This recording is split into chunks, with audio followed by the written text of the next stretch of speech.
Hello everyone. I originally wrote this post 5 years ago. It was with great hesitation that I even discussed this topic, people of the lie, because it requires the highest level of discernment, spiritual discernment, to apply to your life. Several years prior to that, I read one of the most powerful books of my entire life.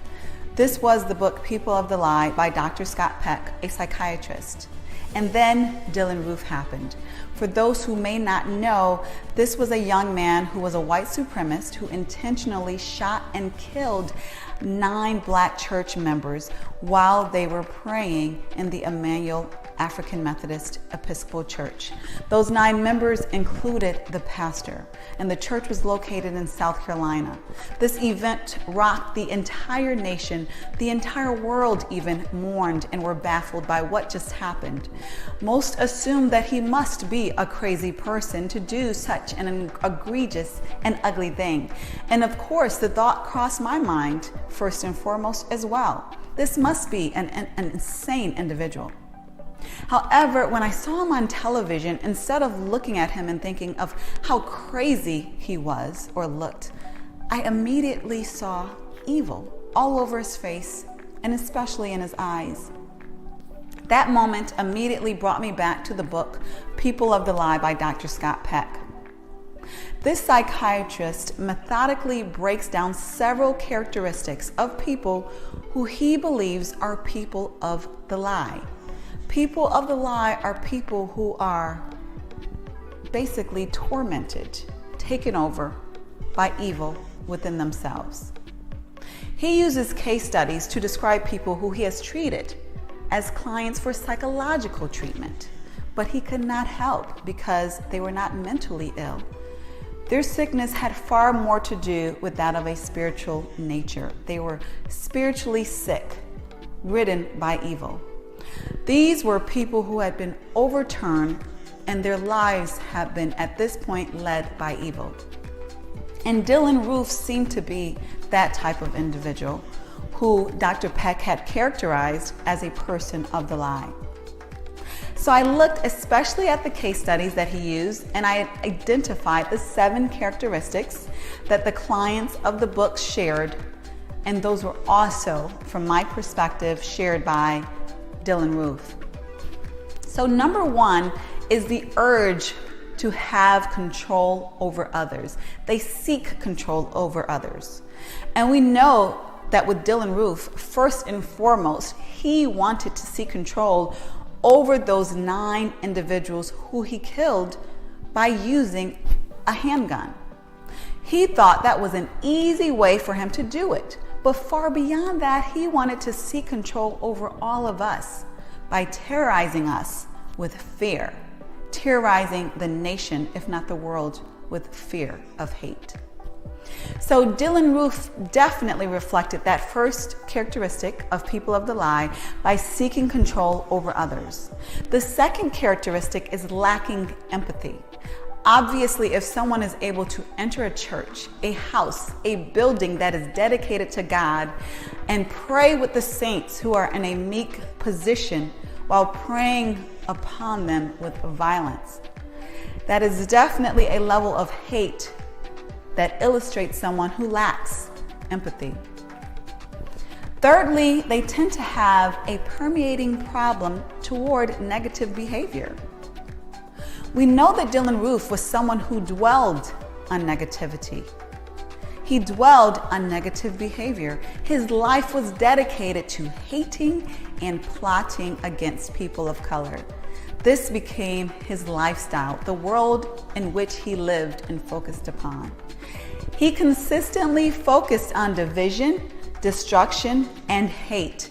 So he definitely had a permeating problem toward negative behavior. Fourthly, they tend to strategically and intentionally plan toward the wrongdoing of others.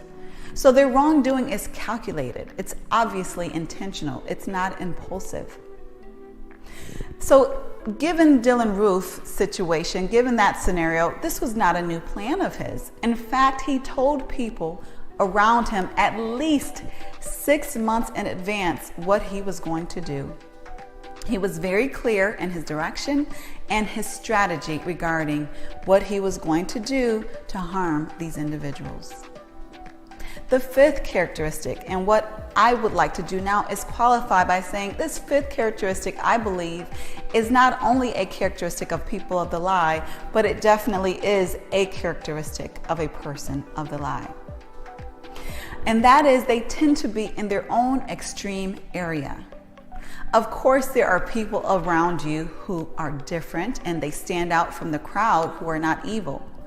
But I will say that most people of the lie tend to stand out from the crowd in a certain particular way. You interact with them and they may say something that just isn't quite right. It's just not normal.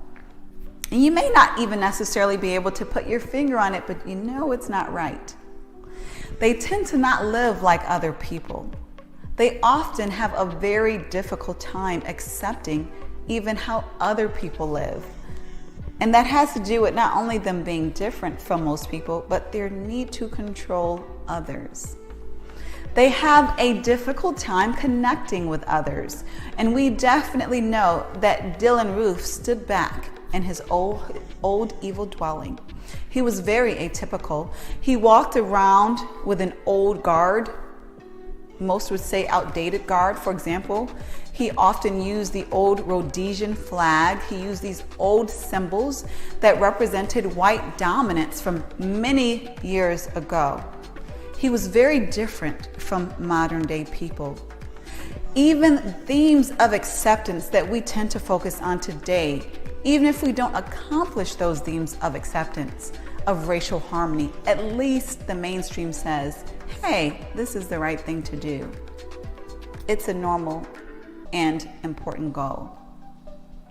Whereas someone like Dylann Roof says, this is not my goal.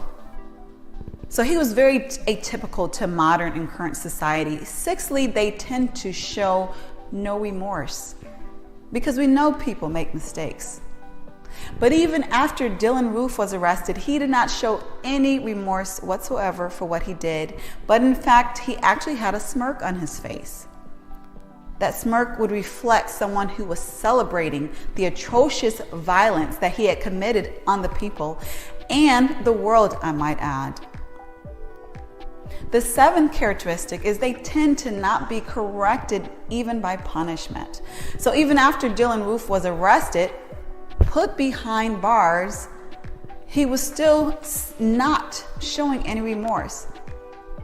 He saw the threat of living all of his years behind bars, possibly even the death penalty, yet he still did not show that he was going to change or that he even wanted to change any of his ways. In fact, he was still a huge proponent of racial disharmony and destruction. So what I wanted to do, I definitely wanted to illustrate these 7 very important characteristics of people of the lie that was first modeled by Dr. Scott Peck, a profound psychiatrist in my perspective. I want you to understand these different ways that you can identify that people may need help other than even mental help, and identify if it's beyond your capacity to help them. I hope that you have benefited from this message, or at least found it interesting. And if you know anyone who might benefit from it or find it interesting, please do not hesitate to share it with them, and have a blessed day.